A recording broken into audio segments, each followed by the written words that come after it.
CJ Campbell. And I'm Ron Jackson. Cerebral conversations on disability liberation and integration.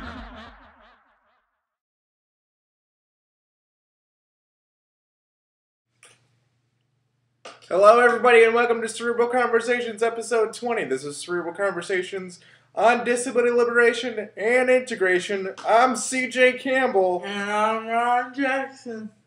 You Rasta, you Yes. wearing your Bob Marley. Nesta. So, man, tell me what's going on this week. I have been so frustrated this week at public services. Yeah, you had a pretty tough week. Yes, I did. I got left at Walmart, folks. By who? By our lovely public paratransit system. For those of you that don't know, paratransit is the transportation service program for those with disabilities, for the crippled brothers and sisters. Yes. They're a bit troublesome, a bit too expensive, and a lot of the drivers are undertrained. It's sad. So why don't you tell us what happened? Well, I legitimately was running late, so part of it's my fault. However, they claim that they came in the store at 6:45 and paged my name at Walmart. I came out of the store at 7:04. And when did you schedule your pickup? My pickup was supposed to be 7 o'clock. So they showed up 15 minutes at least 15 early, minutes supposedly, and they say they waited 20 minutes. However, that was not 20 minutes if they were gone when I was out in the parking lot. So, it's a bit frustrating. Luckily, Mr. CJ over here and his friend Spencer were able to take my chair home while I got a ride with my PA's fiance. Well, yeah, we actually just happened to be at Walmart at the same time. Yes. We didn't know. And we were just talking about you. And then all of a sudden, I see you. And we roll by the truck and I yell, "Ron sucks." All of a sudden, like, you look at me like, "This is not the time." Yeah, and luckily we were able to bail you out. Yes. Have you had any other issues? Or? Well, my job service coordinator still hasn't let me know if he received my records from Crusader Clinic. So I suppose I will email him for the third time later today and try to figure out whether or not he received anything. This is what happens when you live in a state that doesn't fund social programs to try to get you out of poverty. Yes. But before we get too political, Ted Cruz. Anyways, yeah, so I had a lovely weekend with my girlfriend, Alicia. We did some lovely things. We had breakfast with my mom. We went to my friend's house and celebrated Shabbat together. We played some songs. We went over the Rainbow, had their huge, I think it was their 19th or 20th anniversary celebration with Mandy Patinkin, who is famous for his roles in Indigo Montoya in The Princess Bride. I just had a really good weekend, living long distance, and you guys get to meet her because she was interviewed by yours truly this week. You will see her in just a few minutes. Although I have to apologize, iMovie 11 not only screwed up the audio again, but it screwed up the lighting, so it's like a little strobe light show. It's a little weird. I apologize. I think it's still worth the watch. It's actually appropriate given the month we're in. Oh yeah, the Halloween. Because it kind of looks Halloween. Halloweeny. Also, I want to make an announcement. You don't even know about this. There's a baby on the way. Oh my. Yeah, there's going to be a new addition to my family. I'm pretty excited about it. I'm taking in my little brother's cat named Baby. Gotcha! Gotcha! Oh man, your face was awesome. No, I am not going to irresponsibly have a child while on Social Security. I wasn't worried about you. I was worried about other members of your family, but that's a different story. Yeah. No. Yeah. I should be taking in a cat this weekend. That'll be interesting. Ruining my sanctuary. I'm not excited about having. Okay. This is what I just don't understand. Like, I like cats. I grew up with cats. I grew up with way too many cats. And like, I get it. Some people like cats more than dogs. Totally get it. I just don't like this idea of keeping a sandbox in my bathroom for it to crap in. Yes, that idea is just not appealing to me. Yeah. Luckily, I love my little brother. And I just feel bad. The cat lives by itself, basically. So now I have a cat. Amber and Oreo will enjoy it, I'm sure.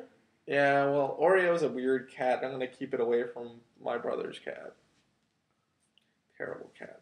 Anyways, I suppose we should get to the interview, correct? I suppose. Alright, so get ready. She's pretty. A lot more prettier than I am. A lot more prettier than I am also. Well, she's just a little bit more prettier than you. Just a tish. Just a little bit. Alright, so I hope you guys enjoyed, and we'll see you in a bit. Hello, everybody. It is about 2:15 a.m. in the morning, and I just got back from a date in Chicago with this wonderful person. This is my girlfriend, Alicia, and we've been dating for about 4 months. Yeah. 4 months this week. Yay. And I just thought, since we've started this series on love, sex, and dating on Cerebral Conversations, that it'd be really cool to interview my girlfriend to kind of just share some of our experiences. So we've been dating for a few months, and when you were first interested in me, did you really think about what it would be like to date somebody with a disability? Like, what were your feelings when kind of first, interacting with me? Feelings when first interacting with you. I mean, that probably wasn't like my main thought when first interacting with you, because you're just awesome. Let's see. I did think about it though, just because like my house isn't accessible, so I thought about that. Our circumstance was unique though, because we weren't actually together for a lot of it. We met through kind of just a weird little circumstance online. Yeah. So we haven't actually been together most of the time that we've been dating. Yeah. This is our 9th day in person together. But yeah, it was like a thought, because I was like, oh no, my house isn't accessible, and yeah, that was basically my main concern. Oh no, my house sucks. It's incredibly inaccessible. Yeah. Living a week in that house was tough, and then also I felt terrible because when I was trying to get out of the shower, I ripped your parents' towel rack out of their wall. It's okay. We got it back up. Yeah, I mean, and I know coming from me, the fact that you were so cool with it really threw me off, and I was like, no, like, you need to think about all these things, and I'm like, I was almost kind of giving you reasons to not be excited about dating me. Well, I mean, like, it's something to think of. It's something to, like, consider, obviously. but like it's not like the main part of who you are. Yeah. So like I was just really in love with who you are, and that's most important. Yeah. So, now you have spent a considerable amount of time with me. Mm-hmm. What is something that you thought was going to be a lot easier than it actually was, and what's something that you thought was going to be a lot harder than it actually was? The Renaissance Festival was really tough.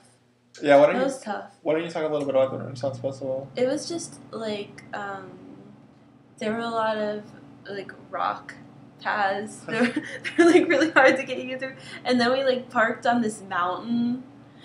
and, Yeah. and like to push you down the mountain that was like all rocks. Yeah. So that was rough, and then just like the whole Renaissance Festival was like dirt and hills and lots of people. Lots of people. So that was hard. I didn't expect it to be that hard. Okay. Was there something that was a lot easier than you thought it would be? What was something that I'm trying to think of something that I thought would be hard. I'm pretty sure I was just like really naive and assumed that like every place would be really easy for you to get into. Which we found out on our first date in Pittsburgh wasn't the case. Yeah. When I got stuck in a bathroom for 20 minutes because it wasn't accessible. Yeah, that was probably harder too. That was that was another thing. Yeah. And then and then you experienced me flipping backwards on a curve. Yeah, that was scary. My sister almost killed you. Yes, your sister almost killed me. My sister was pushing him like down a hill, and she like thought she'd have a lot of fun and like run, and then did she let go, or she just kind of lost control. She ran really fast and decided to do a wheelie too. Did she do that? I think that was an accidental wheelie. Yeah, I don't know. Your sister's insane. That was really scary too. Yeah, like I thought I was gonna become like double crippled. Oh no. Like have cerebral palsy. Double crippled. Like have a minorly damaged cerebrum and then like just a huge, horrendous, traumatic brain injury to my frontal lobe. I still love you. Sure. Yeah, so obviously we went out in public. What has been kind of other people's reactions been like to dating a guy in a wheelchair? Either just like noticing how people treat us in public or look at us in public, or when you tell your friends and family, like, hey, I date a guy who lives in a chair. Well, everyone said hi to you at church. That was so weird. I've been going to that church for like 4 years and no one says hi to me. Like I walk in and walk out and like 3 people say hi to me. Just show up with a guy in crutches. I walked in with CJ and like afterwards everyone's like, oh, I'm so glad you made it. Hello. Welcome to our church. Like who are these people? Yeah. There's that. I wasn't expecting that. I didn't expect, like, at the Renaissance Festival, whenever I was, like, having trouble pushing you up the hill, everyone, like, wanted to help. Yeah, look. It was like, if you hold my child, I'll push him up. I'm like, really? You don't even know me. Yeah, like literally someone was like, here, take my young child, person I don't know. And trust me, she loves children, so she would definitely be the type to, like, steal a baby. Definitely steal children. You would definitely steal children. Have like you noticed any people's stares? Has that bothered you at all? Not really, no. Yeah. I just like always like, oh, they must be staring at him because he's really cute. And then I can tell us I'm like, I'm gonna have to fight them. Yeah. Something that's really weird for me is you kind of get this impression like sometimes I feel like people look at when an able-bodied person dates a crippled brother or sister, then it's almost like kind of this novelty, like, oh, look at how cute that is. And sometimes I kind of and I probably project this a little bit, but I feel like people don't just respect us as an autonomous, couple in their 20s. And you just thought to yourself, oh no, we're just actually really cute. Yeah, like every time I post a picture of us on Facebook, it gets like at least 50 likes. It's really weird. So you've kind of been experiencing a little bit of what my life is like. What has been the most eye-opening to you, just kind of dealing with this new thing of life with disability? From your perspective, is there anything that's been kind of shocking, eye-opening, or kind of like new for you? Like, as far as your house, or like learning about your life?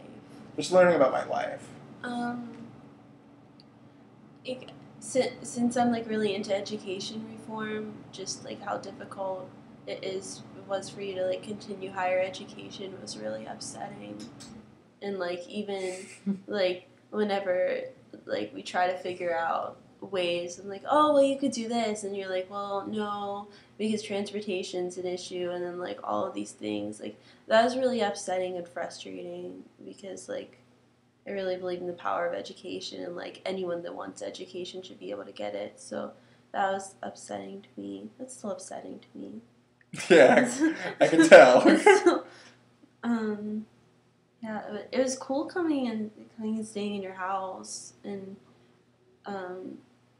like reach everything, Yeah. and like you don't fall in the shower and knock down the curtain. Yeah. I'm not constantly exhausted. Yeah. I felt so bad. So I just got back from a week I was spending with you about 3 weeks ago. Mm-hmm. And it was the first time you met me. And I remember just feeling really self-conscious because Pittsburgh, as far as the houses themselves, the city is great. But the houses, it's like everyone is on a hill on top of a hill. And there's like, okay, like I live in Illinois where there's like, okay, you might have like a set of 4 stairs to get into a house. And then like at least you're on like the level and you can, and hopefully they just have a bathroom on the first floor so you never have to go upstairs again. But in Pittsburgh it's like, no. Pittsburgh's like notorious for like these houses that are like, so there's like the street and then a hill, and then the house is like at the top of that hill. So you have to like walk upstairs just to get to the house, and then when you get in the house, you probably have to walk up more stairs. Yeah, well, it's like there's like 18 stairs just to get to the house. To get to my house. Yeah, and they're like, of course, they're like at like a 45-degree angle going straight up. Right. Yeah. And then your grandparents' house and your parents' house. It's like as soon as you walk in, you have to walk up like an entire flight of stairs. And like for some reason, a lot of Pittsburgh like architects were just really against having railings. Right. So it was just kind of like figure it out on your own. Also, it's like uniformity in stairs was that's just not allowed. It's like you have to have like one giant step and then a little step and then like another giant step. So you can't gauge it. And my spastic cerebral palsy, I'm just so I was exhausted all the time. It took me like 2 hours just to like take a shower, and I felt weird being 26 years old, like taking a bath and being like, Alicia, will you please put my bath water for me? So that was weird. But so yeah, it's been cool like being in like your environment and seeing you like be able to really function in it and not be exhausted by it. Yeah, well, other than my insomnia. Other than that. So, you've really seen a lot of my insecurity just about like the long term of our relationship and because we talk a lot about wanting to obviously move and live in the same city and stuff like that, and you've kind of experienced my frustrations. Mm-hmm. What is the experience like for you, hearing about kind of some of the roadblocks that we are going to experience as we go further into a relationship. I mean, I think I'm on the same boat as you are with that. It's frustrating. Yeah. You're like, How do you feel about these no, frustrations? no, I feel very okay. frustrated towards them. I mean, they're frustrating, but, like... I mean, from like an able-bodied perspective, I mean, it's probably something that you never thought about before. Right. Yeah, no, I haven't thought about that before. But,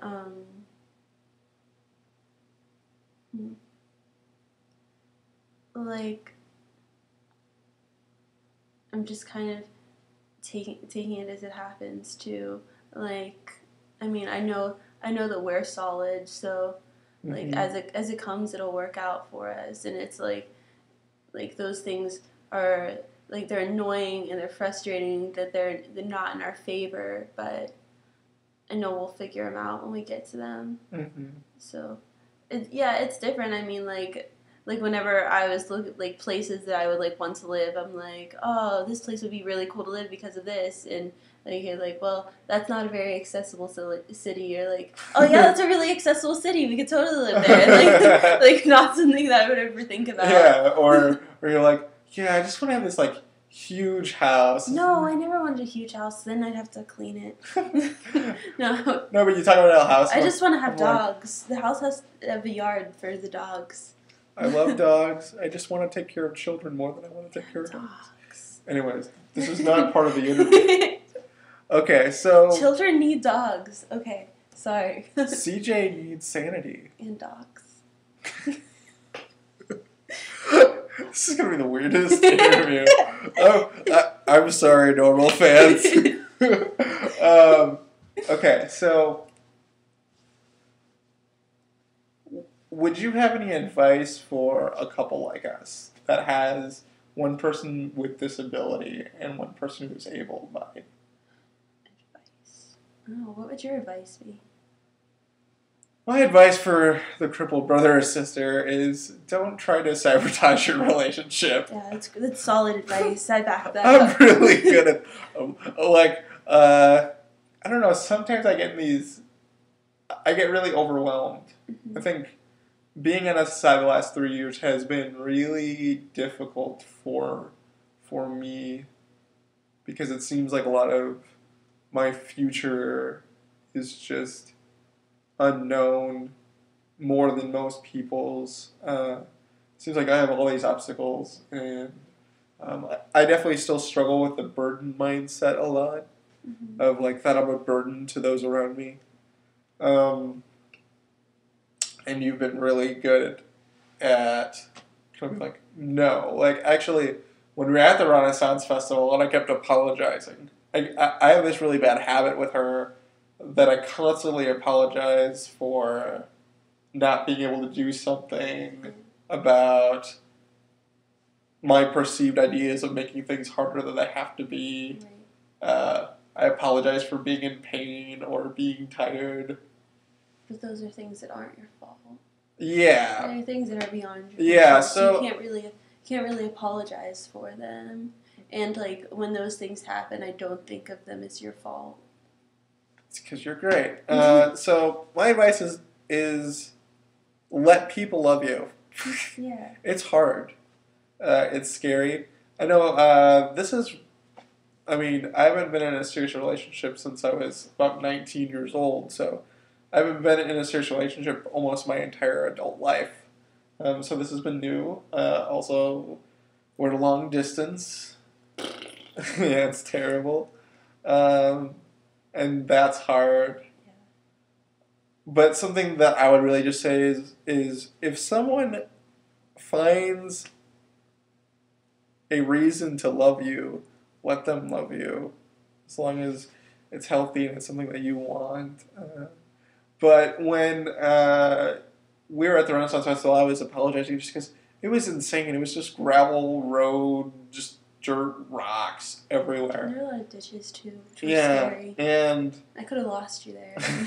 And I tried really hard to push for, I think, maybe like that first 10 to 20 minutes, and my arms just got shot. Yeah. And you pushed for 4 hours, probably. and you never once complained, and I would just apologize.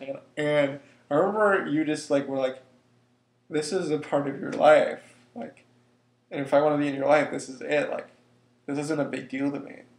This is just it." And you were like that the whole week, just carrying carrying my wheelchair up your stairs, constantly putting it in the car, putting it back together, just all those things. I think that would be my advice. I think for the able-bodied person, it would just be,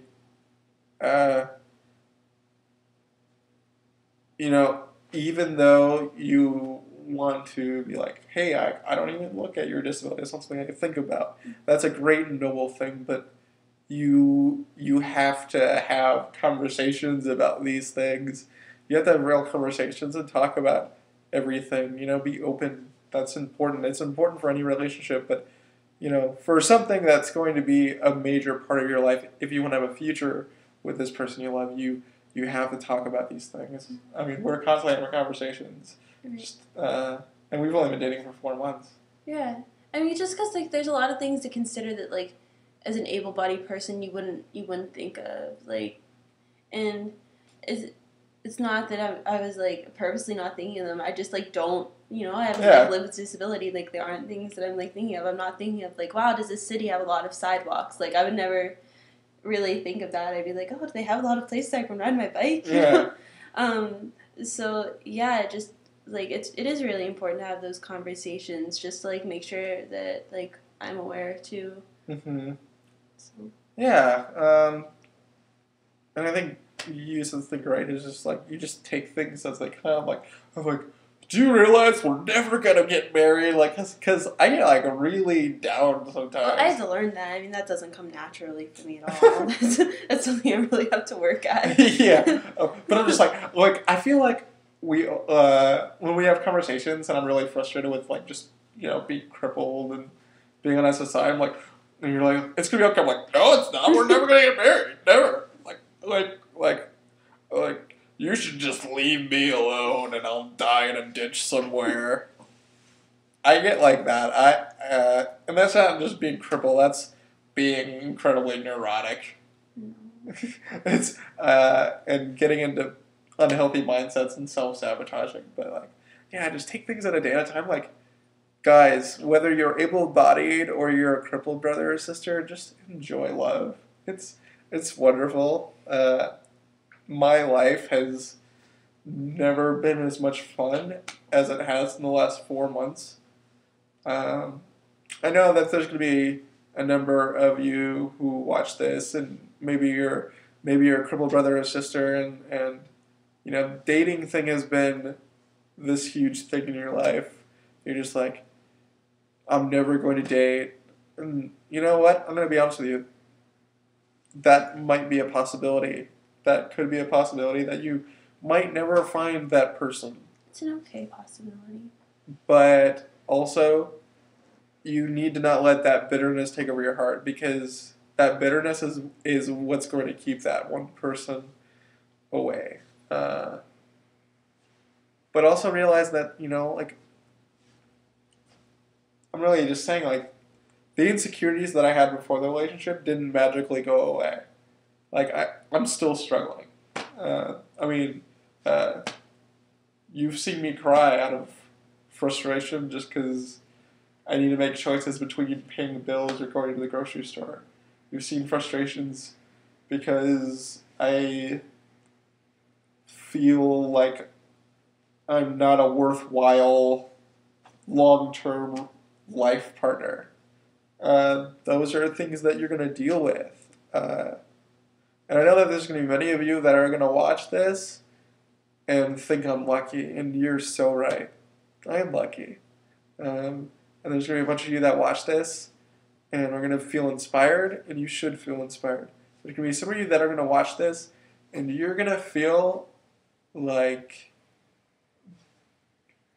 terrible after you watch this, because you're just going to feel bad about not being in a relationship. And I want to let you know that it's going to be okay.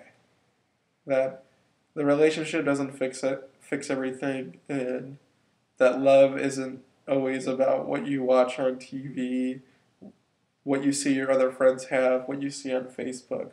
A relationship is so much more than having that relationship status change, all those things. Yeah, but that's about all. As much wisdom as I think both of us have. But I really hope you guys enjoy this. And yeah, well, the outro is coming, and you're gonna get to see Ron. You're a pretty good co-host, but you're no Ron. I hope you understand. It's okay. All right. Well, we'll see you guys later. The legacy of Ron. Yeah. Good night.